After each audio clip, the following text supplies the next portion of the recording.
Antonio H. told us, great company. Got me connected, and the day I went in, I drove off in the car I wanted. 100% worth your time.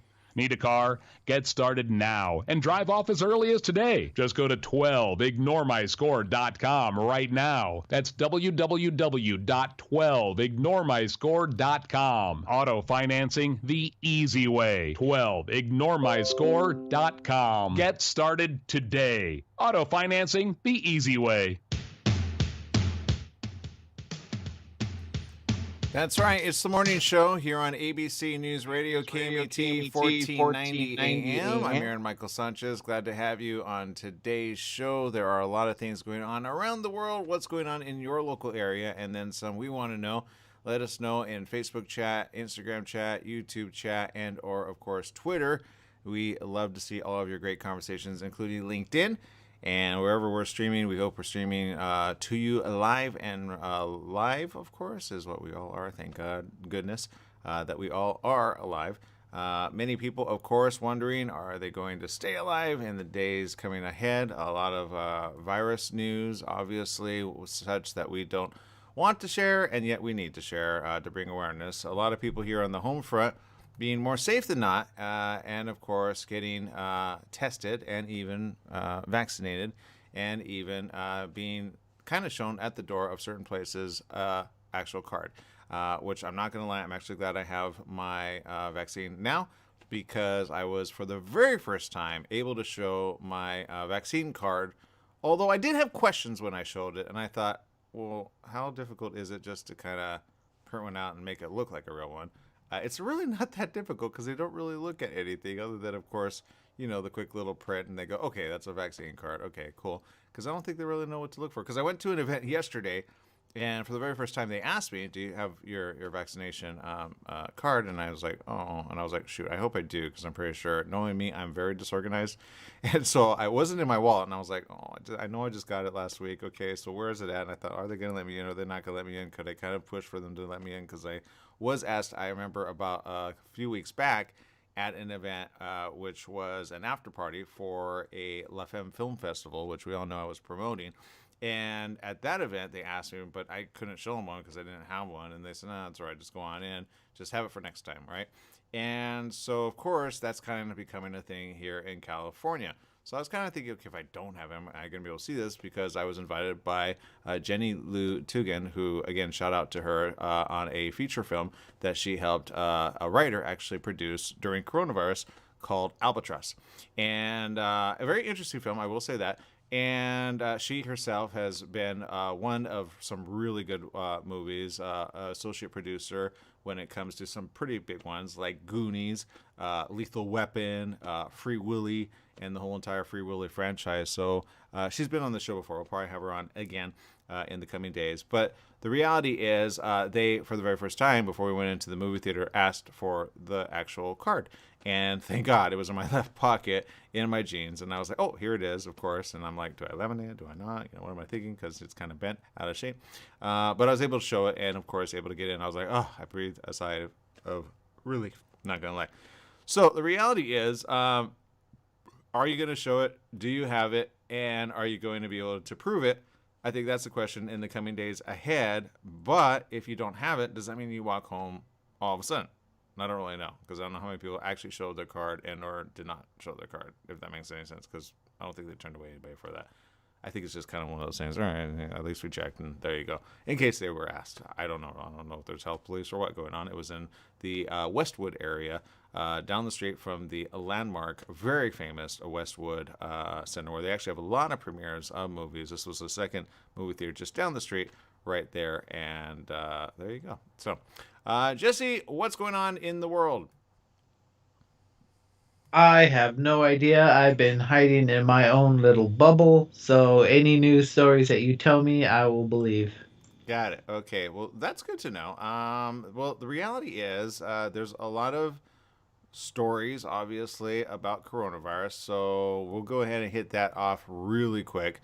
The CDC, Biden's reacted to them greenlighting child vaccinations, and I say, okay, again, there's still more science that's being done more than not, There's still questions about that. I did see a news article as of 3 or 4 days ago, which was talking about Moderna causing certain problems in the hearts of young people, anywhere from about 14 to 18, especially, and them having heart issues. We reported on this in the past, so of course the question is it safe? Is it not safe? Are those that don't want to get it right? Are they wrong? And I say they're not wrong. They're just more educated than most, I would say.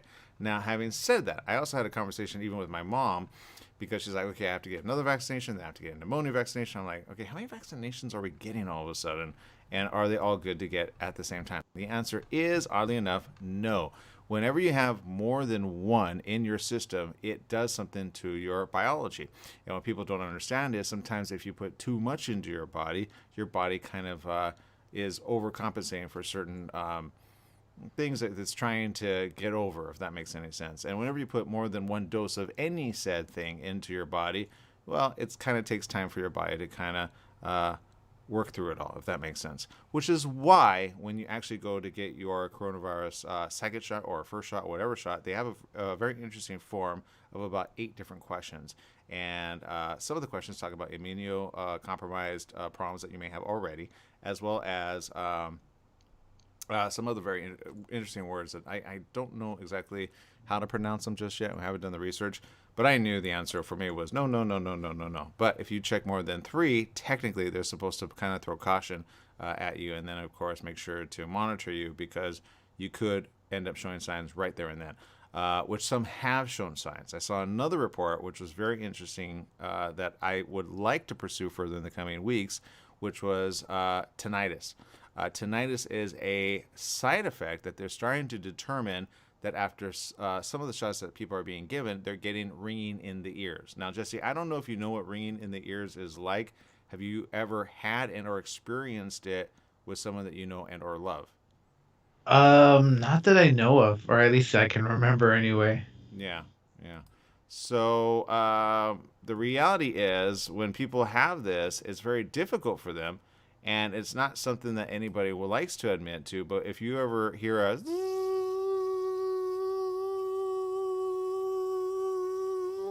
nonstop, that's tinnitus. Okay, and tinnitus is one of those things that you just do not want to feel because it's just you just don't want it. You don't need it. You don't want it, and you just don't like it.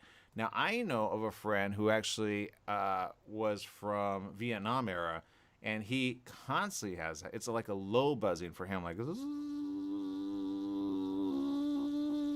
nonstop. Now, for those that kind of have little ringing in the ears from time to time, you know it's kind of problematic. But imagine it being nonstop no matter what, Jesse. Would that be like a problem for you?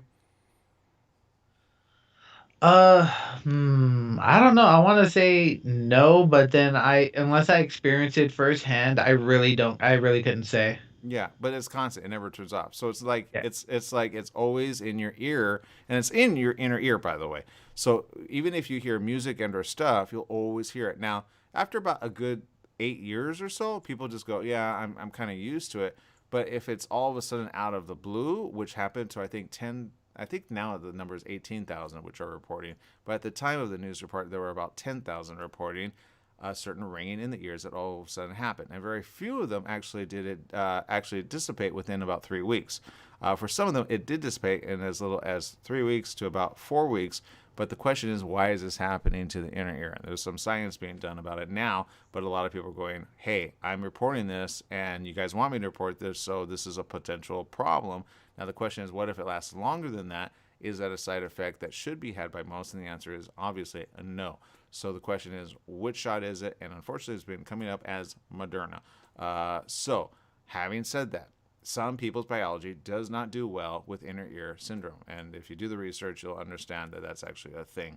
Now, having said that, of course, they're going to dispel it and say, well, this, that, and the other. But even one of the scientists that actually honestly says, no, vaccines are good and great and wonderful, he himself admitted quite candidly on camera. He says, well, I can't say it was the vaccine, but it did happen about an hour and a half after getting the vaccine all of a sudden. And so that's somebody that actually goes on record on news media outlets and says, no, but he had to be very honest about it.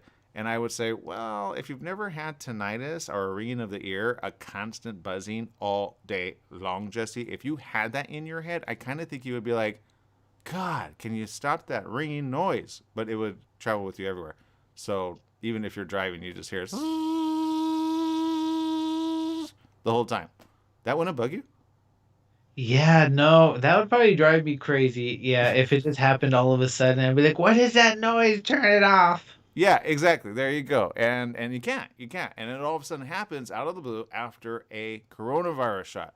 So having said that, again, people need to know that ahead of time. And if you yourself kind of know of somebody going through that, I want to know about it because, this is one of those things where I want people to know. Thankfully, that hasn't happened to my mom, but my mom hasn't gotten the Moderna. She got, again, the Johnson & Johnson. But it's a thing, and so people are oddly not aware of it. But if you do the research, you will find that these things are starting to happen. And 3 to 4 months after any said dose, you got to be careful what happens next because sometimes biology does not always do well with certain types of chemicals in the body, and you just need to be aware of that. Let's see. CDC Director Rochelle Walensky said to a news outlet, "We've taken the time to get this right." Again, and she's talking about the day after she signed off on the Pfizer vaccine for young kids. She says it's taken us almost a year compared to where we had a vaccine for adults. Parents should have peace of mind with the vaccine's safety, she argued. She said, "We reviewed the evidence. We reviewed the safety profile." She says, "You may have questions, and we are here to answer your questions. Go talk to your pediatrician, your trusted healthcare provider, your pharmacist, and get the information that you need." Now, the CDC has updated their website, urging parents of children ages 5 and older to get the vaccine as soon as you can. The CDC is reminding parents not to give kids a pain reliever before the vaccination to try to mitigate side effects. Now, I will say this, very interesting that they would say don't take a pain reliever before a shot. I didn't even know people were doing that. So there you go. The CDC says pain relievers prior to a shot are not recommended because it's not known how it might affect the vaccine. Now, right there, that's called a hidden warning. Right, Jesse?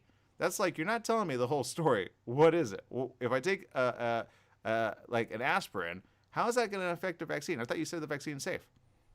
Right? I'm just like, oh my God, what if I take a Tylenol or something early in the morning, go to get my shot, and not realize it? Yeah. And so this is what they're saying. The agency urges parents to talk to their doctor about a non-aspirin pain reliever after the shot if needed. So I'm like, what's a non-aspirin pain reliever after the shot if needed? I don't even understand that statement. Like, it's aspirin, so I don't get it. You could probably take a leave. Because it's non-aspirin?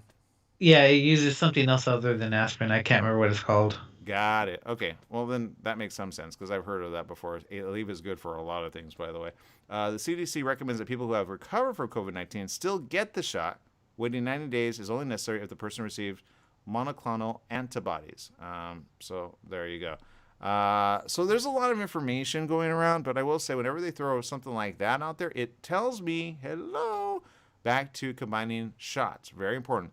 Certain very good responsible physicians will actually ask before they give a shot, have you taken another shot? And if so, we want to wait at least a minimum of 14 days, right? Or 2 weeks before another shot enters your body. So be careful with the shots that you keep putting into your body because I've been seeing, at least with my mom, she's like, okay, I need to do this shot, I need to do this shot. I'm like, can you just separate them? So she got the flu shot as of like about 3 weeks ago. Or so, 2.5 weeks ago or so. And then she got the Johnson & Johnson one just last week. So did I. For her, it was what they call a second dose. For me, it was the first time I ever took it. So I don't know how they do all that, but whatever. As long as it covers the newest variants, that's all I care about. So there you go. That's my story. I'm sticking to it. We're going to take a quick little break here on the show. And if you have questions, we got answers, we hope. Just stay tuned for more right after these messages. We'll be right back right after this.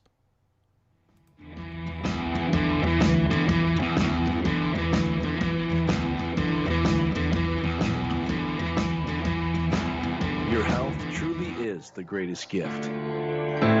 At U-Theory, quality of life is at the heart of every product we make. From farm to shelf, we travel the world to source the purest, most efficacious, and clinically studied ingredients. to create science-backed supplements that support beauty, emotional, digestive, and physical well-being. All Youtheory products are manufactured at our Southern California facility, ensuring the highest quality standards every step of the way. As a family-owned company, we celebrate the power of human potential with a mission to inspire wellness in all. Try Youtheory Immune Plus Daily Wellness. 100% daily values of vitamin C, D3, and zinc. Go beyond the you of today and catch the you of tomorrow. Youtheory. Standard time is here. That means shorter days and cooler nights that make you want to stay inside. Don't get caught in the cold. Franklin Mechanical Systems can do a preventative maintenance check on your heating unit to get it working right. For cleaning, repair, or a new installation, call them for a free estimate. Franklin Mechanical Systems, for all your residential and commercial heating and air conditioning needs. Call their Beaumont office at 951-845-1000. That's 951-845-1000, and stay warm today. Take KMET 1490 AM with you everywhere you go by downloading our free smartphone apps found on the KMET website, KMET1490am.com. You can also go to the Google Play Store or the Apple App Store on your phone to download the free app. Now you can listen live or play any of your favorite programmers' podcasts using your smartphone. Go to KMET1490am.com and download your free phone app today. KMET 1490 AM presents University of Redlands football. This Saturday, November 6th at 1 p.m., the Bulldogs meet Whittier College, live from Chief Newman Stadium in Whittier. I'm Mitch McClellan. Join Brett Malik and me as the Bulldogs meet the Poets in a SCIAC conference game. University of Redlands football broadcasts are brought to you by Gallagher's Finishing Touch Engraving, the Gourmet Pizza Shop in historic downtown Redlands, Hatfield Buick GMC, Mattress Brothers, Perricone Juices, Storage West, Savarino's Italian Deli and Market, and the Bulldog Bench. That's University of Redlands football action this Saturday afternoon at 12:45 for the pregame show, followed by kickoff at 1 o'clock. Live from Whittier on your home for Bulldog football, KMET 1490 AM.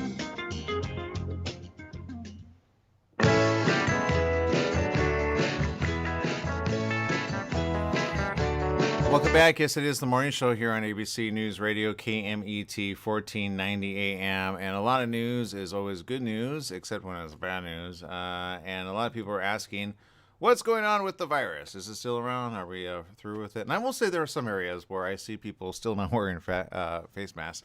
And I do wonder, why is that? I try to put mine on as often as possible. Because you just never know, right? You just never know. Even if you, again, have the shot. What are you going to do about it? And here's one case just recently. Green Bay Packers quarterback Aaron Rodgers has tested positive for COVID-19. Will miss this Sunday's game against the Kansas City Chiefs, according to ESPN. So there's that. But case rates are falling in the South. So this is some positive news. In Florida, which was reporting high transmission in every county during the summer, it's now only reporting high transmission in 2 of its 67 counties. Cases in Louisiana, Georgia, Texas, and Mississippi are also improving. Case rates are falling in the South, according to some data, although new fatalities are down by 36.4% since mid-September, when about 1,800 deaths were reported daily. That's a lot of deaths per day. The death toll still remains high, with nearly 1,200 deaths reported each day. Some news is good than no news at all, and then I think that's where we're at right now. But so far, we're at 748,000 Americans, according to real-time data compiled by Johns Hopkins University Center for Systems Science and Engineering, that have actually died. And more than 5 million people, we finally crossed that threshold. 500 million people have died from the disease worldwide. That is a very sobering number. So the question of the day is, where do we go from here? And I say, just wear a freaking face mask. Seriously, I don't know the problems with some people. It's not that big of a deal. We've been over it already. This is going on 2 years soon enough. So let's just kind of be okay with that for now. I'm not going to be the person to say you have to get your shot no matter what. I will say, don't throw caution in the wind with that.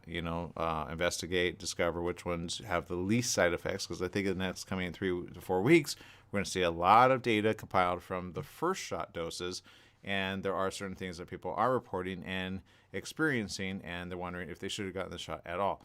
So by making it mandatory to get just the shot, I think is the wrong thing, because I will say some places only have one of the three, and the majority that I've seen have Moderna, 100%.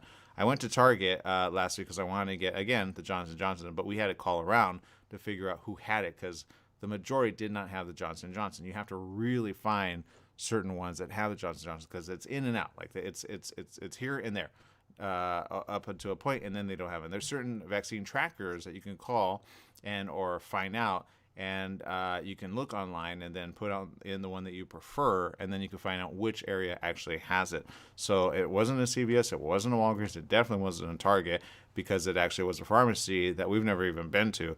But it was like a local pharmacy that they had access to it, and I said, hey, let's go get it there. We got it, and we were done with it. I'm going to say my soreness happened more like 2 to 3 days later, which was odd, in my arm, really, because I expected the soreness right away. But I have yet to feel any major side effects. So that's the good news. The other good news is people are getting it, and they're being more safe than not, especially going into the winter season. Okay, it's obviously getting cold over here. How is it over there for you, Jesse? Temperature-wise, it's actually pretty good over here. Okay. Yeah, that makes sense for you, 100%. So good job, and I'm glad it does make sense for you, because, if it's too cold, oftentimes people get sick with cold and or fever. And you had a cold the other week, right? But thank goodness it wasn't coronavirus. Yeah, you know what? I think I just got sick because I was stressing myself out from the move and stuff. But yeah, so the weather changed. It changed quick. Like it dropped like 20 degrees in the morning, because I remember, like it was like I would wake up, it'd be like 70 something or low 70s or like high 60s. And then one morning it was like 42. I was like, what the heck? Who's playing with the switches here? I don't like it. Got it. Okay. Yeah, and I understand that. I understand. Look, at the end of the day, let's just be safe, and then sorry, and then we can figure things out. Okay, I did see this article, and I thought it was an interesting one, which I know people sometimes wonder, okay, what could be the worst situation you'd ever find yourself in the event of a said death? Right? Like, what do we have to be careful of? And I saw this article recently, and I thought, okay, this is interesting. And it was the animal most likely to kill you in every state. And I was like, well, Jesse, any idea what would kill us in this state? Just out of curiosity. Ooh, let's see. I want to go with rattlesnake. Wait. Yeah, rattlesnake. No, cougar. Cougar? Mountain lion. Or whatever they're called. Mountain lion? How often do you say a mountain lion? I don't know. A goat? Okay. I don't really know for California just yet. But in Alabama, because it goes, I think, alphabetically. I'm going through this. So, hold on. Dog attacks are the #1 cause of animal-related deaths, according to the CDC. Did you know that? Dogs? Yeah, you're welcome. I know. CDC says it's probably safe to say that most dogs are friendly. A poorly, though, trained dog with aggression issues can cause a tragic event. The moral of the story, train your dog well and make sure to pay attention to any aggressive behaviors that he or she has. This is in Alabama, okay? So be careful if you're in Alabama. Evidently, those dogs are rabid, right? So, here you go. Now, in Alaska, what you would think is a very calm, nice demeanor animal? The moose. And they're massive.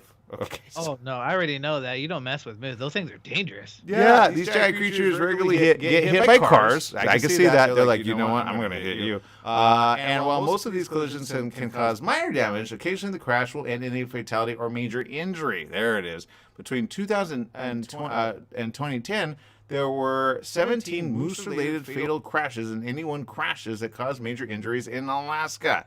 So don't hit a moose. That's #1. Arizona, oddly enough, are dogs. Who do? So dogs beware in Arizona. Arkansas, Now, this is one that a lot of people probably wouldn't see coming, but if you're in Arkansas, you know bears are there. The black bear is the most likely to cause an animal-related death in the state of Arkansas. While these guys like to stay out of the way of humans for the most part, they do occasionally cause injuries. One attack happened when a hunter reportedly crawled into a cave without knowing he had just entered the home of a black bear. Oh boy, hunter. Right? The bear bit him on the head. Yikes! And the hunter survived, but he admitted that it was completely his fault and not the bear's. You think you were in their habitat? What were you thinking? And Jesse, rounding it off here in California, oddly enough, you were 100% correct the very first time you said it. The rattlesnake is the animal that's most likely to cause fatalities in the state of California. There are lots of different species of rattlesnakes, 36 to be exact, which might sound terrifying, but luckily fewer than 0.5% of these bites end up being fatal. If you do happen to get bitten by a rattler, get to the hospital ASAP for some anti-venom, because you're going to need that stuff. Now, you're not wrong about cougars, but you're in the wrong state, Jesse. Colorado. It says, no, the biggest threat to your livelihood isn't older women, but rather attacks from big cats. I would say here in California, you got to be careful with the older women. Yeah. Colorado actually has its share of dangerous animals. Ticks, spiders, snakes, and cougars. Our attacks are the hardest to escape from because once they lay their eyes on you, wow, right? They're going to get you. Connecticut is bobcats. Which are so cute, but, you know, they are deadly, Jesse. More specifically, bobcats with rabies. That's the big one. That's the big issue. Normally, bobcats are not a threat to humans and tend to stay out of the way, but rabid ones will occasionally go out of their way to attack people. That's called, right? Delaware, it's coyotes. So you got to be careful with the coyotes. They might, you know, look all cute. And we have a lot over here that I hear every single night. But they are not to be messed with. Okay, Delaware is such a small state, it's hard to quantify the data to determine what the most dangerous animal in the state is. However, it appears coyotes have increased their range into suburban areas. I know it's happening here, leading to pet attacks and a lack of fear of humans. And again, they travel in packs. Now, this is one that I know some people do not want to hear, but in Florida, mosquitoes, which, Jesse, you know Florida, it is humid, right? Yeah, you could say that. Yeah, it makes sense when you think about their ability to carry deadly diseases like the West Nile virus and a couple forms of encephalitis. Occasionally, mosquitoes will even bring diseases from other countries, including yellow fever, dengue fever, and malaria. Make sure you stock up on plenty of mosquito repellent during bug season. That's unfortunately one of those things. If you hit Georgia, snakes are a problem, but it's not the kind of snake that you think. The deadliest snakes include the copperhead, the cottonmouth, and coral snake. Those are the ones that look beautiful, but you got to be careful what their pattern is. I think there's a certain rhyme. I forget what the rhyme is.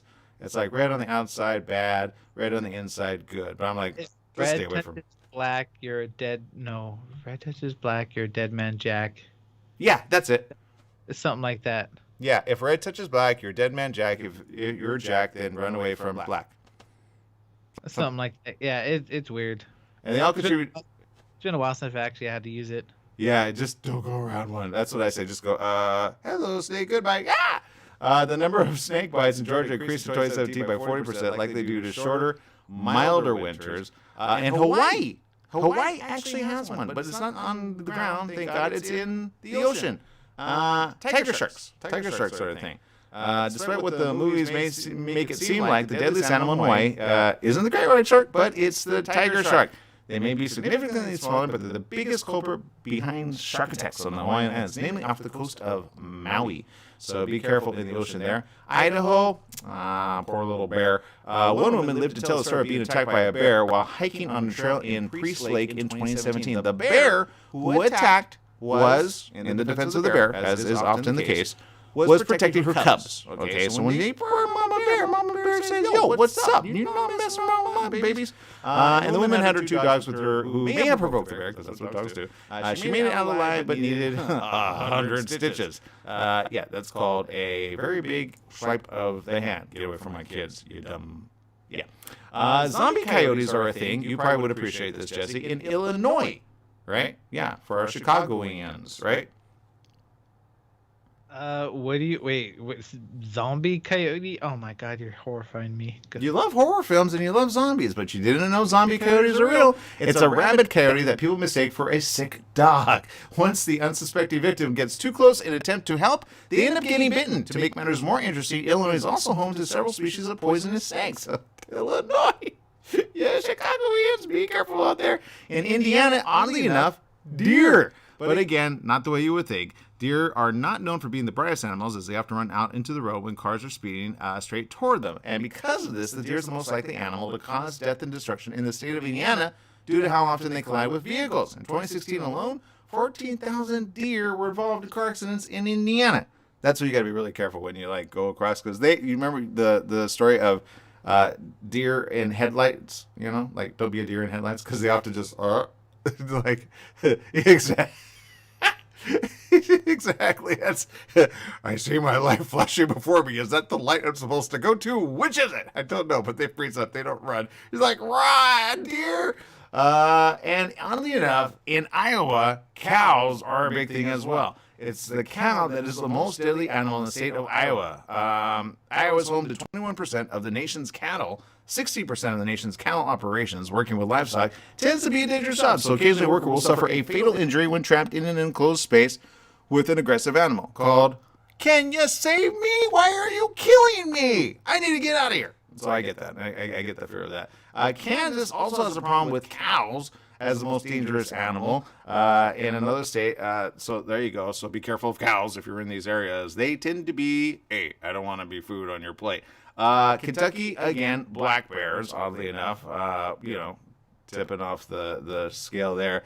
And last but not least, just be careful. That's it. That's the list. And there you go. All right. So be careful of bears. Be careful of snakes. Be careful of cougars. Be careful of rabid zombie coyotes. And there you go. Right, Jesse? Is that enough for you? Is that good information? Bad information? Good information? Great information? Oh yeah, that's good information. I was just all like, oh my god, please don't come out with some weird animal like an otter or something.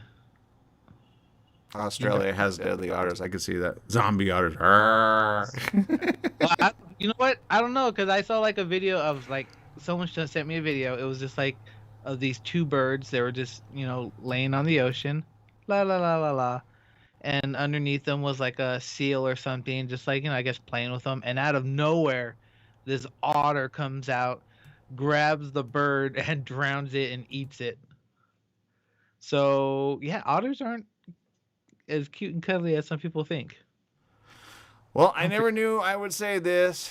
Be careful of otters, people. And there you go. Cute but cuddly and demented they might be if they have a little problem in the brain. So be careful there. All right, people, we're going to take a quick little break. We'll be back with more right after these messages. Stay tuned.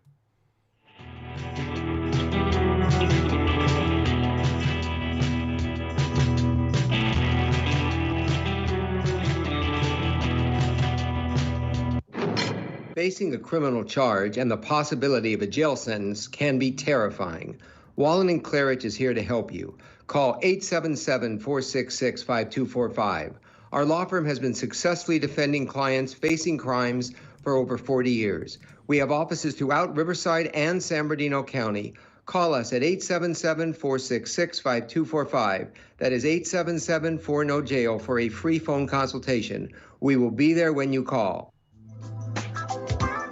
Tried shipping a package lately? It's amazing how difficult and time-consuming it can be. Packing, envelopes, boxes, second-day ground, next-day air, it's all enough to give you a headache. Next time, do yourself a favor, go with the pros at the UPS store in Beaumont. They'll pack it right and let you know all your shipping options. You can also take care of everyday tasks like copies, faxing, notary services, and live scan fingerprinting.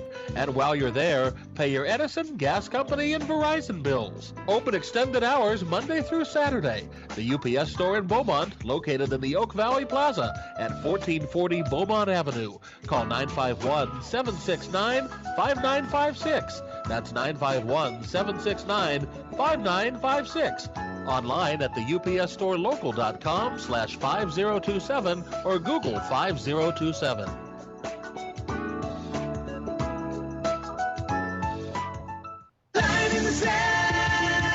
Hi everyone, Dave Levine here. The Dave Levine Show is back on the air, 10 to 11 a.m. Wednesday mornings on KMET 1490. Join me for an hour of Law & Order stories and commentary. Law & Order is now the #1 issue for Californians. If you miss it live, you can hear or watch it 24/7 on either SoundCloud or live stream. See you there. Thank you. Can't you see? It's just a few seconds. Mattress Brothers Overstock Mattress Sale. Just $3.99 for a foam-encased queen pillow top set. $3.99. Check out Mattress Brothers $3.99 Overstock Sale. Mattress Brothers at 120 West Redlands Boulevard in Redlands. The $3.99 Overstock Sale is on now. $3.99 for a foam-encased queen pillow top set. Mattress Brothers also has locations in Hammett, Riverside, and Palm Desert. The $3.99 queen pillow top sale on now. There's more to the water you drink than you think. It's structure that matters the most to your body. So Healthy is clean and pure and mineralized, but processed has lost the structure essential to water. It comes right back with the golden ratio. Your glassware is all it takes, so get it right. You'll be sharper by day and sleep better at night. GoldenRatioProducts.com.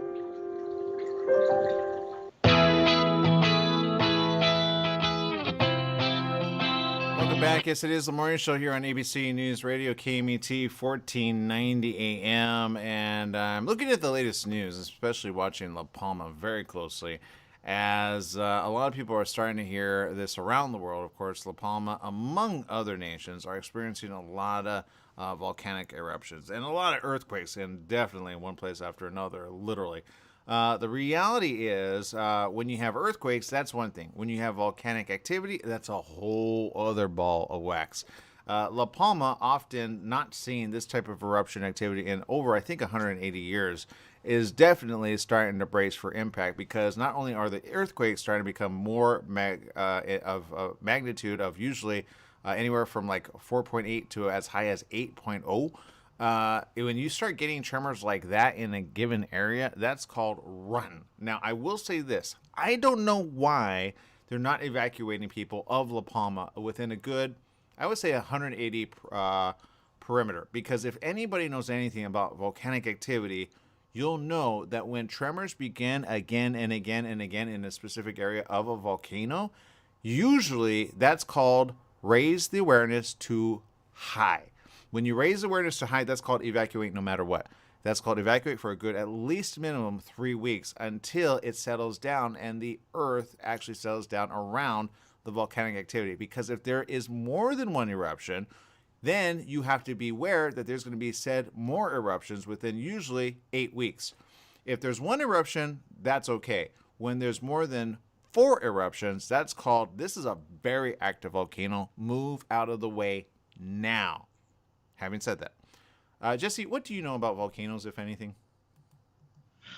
I know very little, but I actually did watch a video about the, I remember a few years back, there was an island near, I think, New Zealand or something that exploded like a volcano. Yep. And they had tourists there. Do you remember? Yep. Okay, so a lot of the tourists were burned, like really bad. Okay, but they were in proximity of it, but they survived. That is true. Yes, but they all had the clothes on, perfectly fine. Yeah. They weren't burned from the heat from the lava or whatever. They were burned from the steam or whatever that was coming off of it. Right. So it went right through the clothes and melted their skin. So it was pretty horrifying. Oh, like 3rd-degree burns of steam heat, right? Exactly. So it was they got the heat from the steam rather than from the lava itself, which, to be honest, I don't even know which is worse. Yeah, well, if you're in the path of the lava, you're dead, pretty much, right? If you're in the path of an explosion of a plume of smoke, you're dead as well. Okay, you're instant dead. Okay, and it probably happens for like a millisecond of pain, and then you're just gone. And wherever you go next, you hope, God, please save me, right? But either way you slice it, if you have family in there, I would say call them and get them out right now. Tell them to go westward, northward, or worst case, further east. Get on a cruise ship and get out of there. Because what I see happening in the next couple of days is a very big eruption. I hope I'm wrong. I'll be more than happy to say that I'm wrong, but I'm going to say this on record. If I'm right, this will be one of the biggest disasters in human history in the last probably 8,000 years. And we have record of this because we have cameras there, we have helicopters there, we have people investigating this, but I say get out now. And I say that because there's stupid articles like this one. And I think it's the dumbest thing, because if you're going to say this, then you already know it's pretty bad. Now, according to this, the La Cumbre Vieja volcano in Spain's Canary Islands entered their 42nd day of eruptions. That was as of November 1st. All right, so today is Wednesday, so it's the 44th day. About 7,000 locals have been forced to flee their homes as lava flows, fountaining from the volcano up to thousands of feet into the air, having devastated homes, offices, and large tracts of land throughout the southwestern part of the island. And when you see this news, and a lot of it's on YouTube, you YouTube it, you will see it completely demolish everything in its path. You will see the home go from a full home to almost no home in a matter of hours, because it still moves slowly, right? That's called get out while you can. Now, having said that, if you're in the path of a volcano lava eruption, you might as well say sayonara to all of your items. Get out. Take your vehicle and run. You have time. Now, for those that were at the base of it when it erupted, they had no time. Okay? And unfortunately, how do you ever recover the bodies? You don't for a good maybe 80 years. You don't. Pompeii was not discovered until more recently, and they discovered the city hidden, which was underneath all of that molten rock, preserved for all of us, but the people, honestly, gone, right?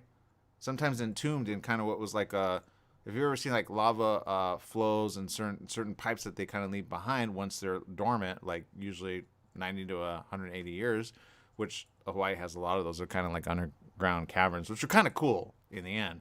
But those are the areas where it makes through to the rock, because it has that much force underneath the ground as well. Now, according to the latest survey performed by the European Satellite System, the lava has destroyed 2,519 buildings and now covers 3.6 square miles. Because, it could see, based on what it sees from outer space, and then it sees kind of the disturbance of the area. With the island bracing for even more destruction due to a series of earthquakes, that has shaken the land in recent days. Casimiro Corbejo, the president of the Municipal Council of La Gomera, which is a neighboring island, has suggested that the lava flows could be diverted through more extreme measures by getting a plane to bomb them. Yeah, Jesse, I'm going to tell you this right now. This is the dumbest thing since sliced bread. Why don't you just move the people out of the area? Wouldn't that be a great idea? He said this during a debate on the Canary Islands radio, Fakan. He said, isn't there a plane that could fly and drop a bomb? It arrives, drops a boom, and it sends the lava in a different direction. Maybe it's madness, but I get the impression from a technological point of view that it should be tried. What? Are you insane? What kind of mentality does this guy have, Jesse? I don't know. So bombs get rid of volcanoes now? You know what? I actually remember hearing something about this. Something about what if you detonate a bomb in the eye of a hurricane? Will it dissipate? That's a good question.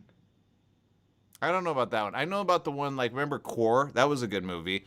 Core had to do with the inner part of the earth, and they had to like set certain bombs off in order for the magma to go in a certain way, because it was actually stalling, and then it was causing seismic eruptions on the earth.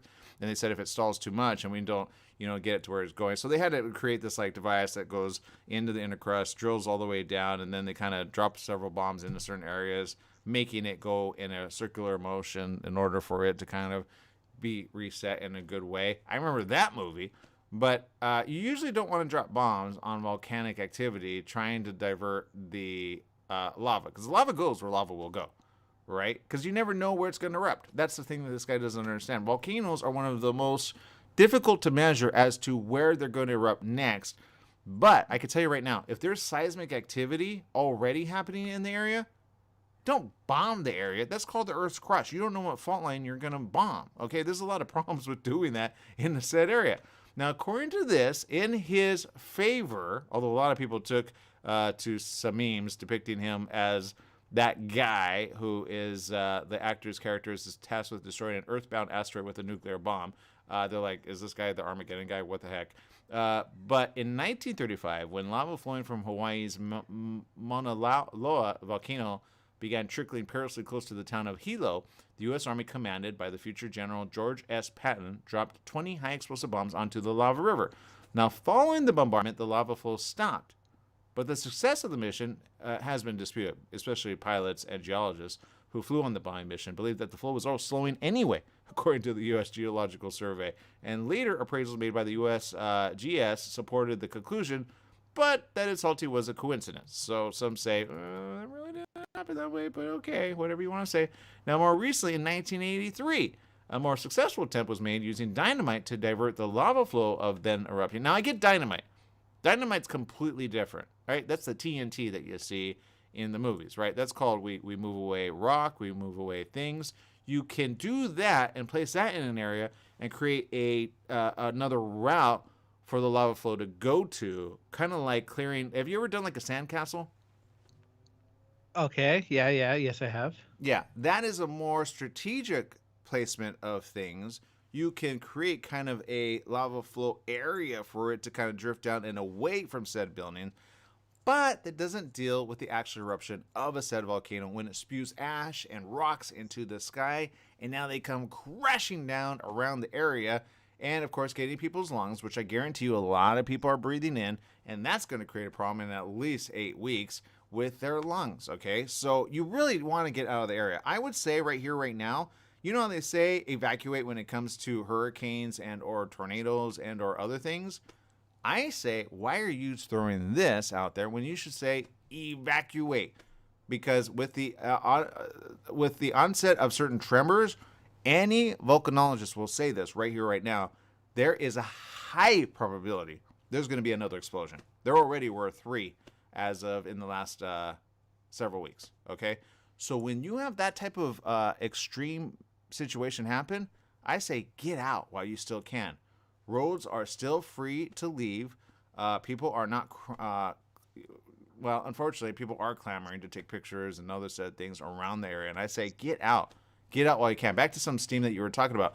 You don't want another eruption. If another eruption happens and rocks go up and they come down, they can go through metal, by the way. They can go through roofs. They can go through stuff. If they hit you in the head, you're done for. A lot of the area is actually under ash. Ash is not something, oh, that's so pretty. Let's go have fun with ash. No, it's called toxic. It's called fumes. It's called stuff into your body you do not want. And worst case scenario, if you get coronavirus, I guarantee you it's going to create problems for your lungs. So, having said that, if the mayor was a smart, thinky person, A, he would do this, evacuate the people. That's number 1. Number 2, make arrangements for said ships to get the people out, especially along the coastlines, okay? Just get them out, okay? It's called evacuate the premises, literally, okay? There's other major volcanoes happening around the world as well that they would at least, I think, say evacuate. Now, we do not know what's going to happen, but if it happens, it's going to create a problem for all of us.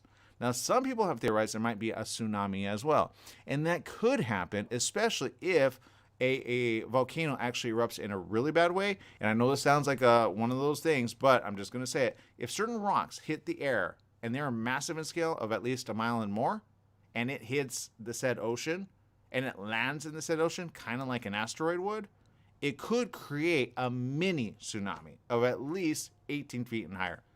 That's more than enough destruction in the said area of not just the outlying area of those islands, but also in the outer lying area of Africa, which is, I think it's on the coast of that, and kind of, although it's an outer layer of Spain.